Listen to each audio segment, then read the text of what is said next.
Baloch long march کے شرکا پر تشدد کیونکہ وہ انسان نہیں تھے۔ جبری گمشدگیوں کے خلاف بلوچ لانگ مارچ میں شرکا، مائیں، بہنیں اور نوجوانوں کے اوپر بدترین ظلم اور تشدد کے مناظر دیکھ کر جانے کیوں قطعاً دکھ نہیں ہوا۔ دکھ ہوتا بھی کیوں؟ سردی میں ٹھٹرتے بلوچ شرکا جانے کیا سوچ کر اسلام آباد کا رخ کر رہے تھے کہ انہیں پھولوں کے ہار پہنائے جائیں گے۔ ہماری بہن مہرنگ بلوچ اگر یہ سمجھ کر اسلام آباد داخل ہوئیں کہ انہیں ریاست اسی طرح ٹریٹ کرے گی جس طرح 2014 میں 126 دن کا پڑاؤ ڈالنے والے سابق لاڈلے کے ساتھ سلوک کیا گیا تو ان کی معصومیت پر افسوس ہی کیا جا سکتا تھا۔ لگتا یوں تھا کہ بلوچ یکجہتی مارچ کے شرکا کو یہ بھی غلط فہمی تھی انہیں نومبر 2017 کے دھرنے کے شرکا کی طرح ہاتھوں ہاتھ لیا جائے گا۔ ریاست نہ صرف ان کے مطالبات تسلیم کرے گی بلکہ مطالبات کی ضمانت دینے والے بھی ریاست کے فیض یابوں میں سے کوئی ہوگا۔ پر ایسا ہوتا کیوں؟ یہ سہولت تو صرف ریاست میں بسنے والے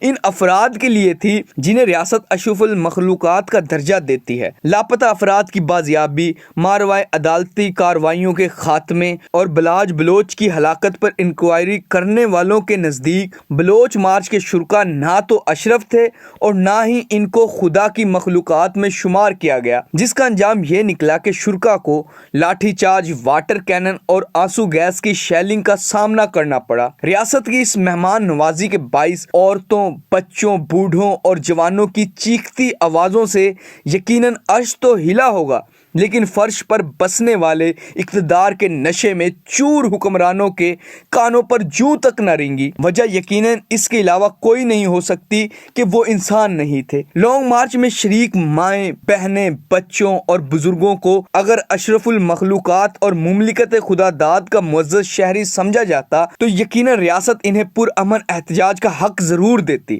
احتجاج کے لیے ایک مقام کا تعین کیا جاتا اور ان کی حفاظت کے لیے سیکیورٹی تعینات کی جاتی، لیکن افسوس پرامن شرکا کے ساتھ ریاست نے غیر انسانی سلوک کا مظاہرہ کیا۔ انسان نہ ہونے کی ایک پختہ نشانی تو یہ بھی تھی کہ چند کلومیٹر دور واقع انصاف کے مرکز سے بھی ان کی کوئی داد رسی نہیں کی گئی۔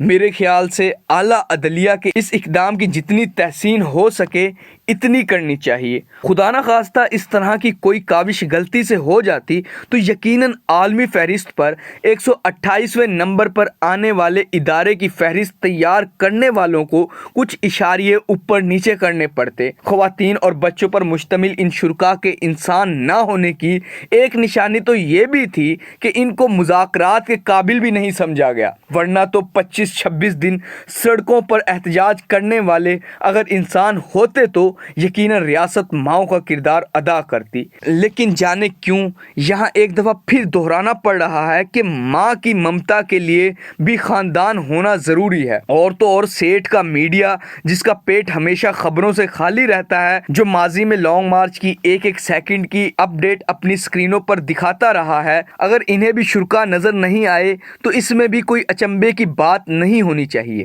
کیونکہ جس چیز کو جزوی یا کلی طور پر آپ پہلے سے ہی جانتے ہوں اسے خبر کہلانے کا حق حاصل نہیں ہوتا۔ اور ہم سب جانتے ہیں کہ بلوچ ہماری ریاستی ڈکشنری کی تعریف میں انسان کہلائی جانے کی تعریف پر پورا نہیں اترے۔ ہاں، اگر اب یہ بات کی جائے کہ بلوچ انسان کیسے بن سکتے ہیں تاکہ انہیں ریاست وہی حقوق دے جو دوسروں کو مہیا ہیں، تو اس کا حل بھی صرف بلوچ قوم کے پاس ہے۔ انسان بننے کے لیے ضروری ہے کہ وہ ریاست کے ظلم و جبر پر ناراض ہونا چھوڑ دیں، حقوق نہ ملنے کی شکایات کرنا چھوڑ دیں، احتجاجی تحریکوں سے گریز کریں، ماروائے عدالتی کارروائیوں کو قدرت کا نظام سمجھیں، پیاروں کی بازیابی جیسے مطالبات کو وقت کا ضیاع سمجھیں۔ یوں ریاست کی ڈکشنری میں بلوچ بھی انسان کی تعریف پر پورا اتر سکتے ہیں، لیکن لگتا یہ ہے بلوچ ریاست کی لغت کو ماننے کے لیے تیار نہیں، اس لیے ریاست بھی ان کو انسان نہیں مان رہی۔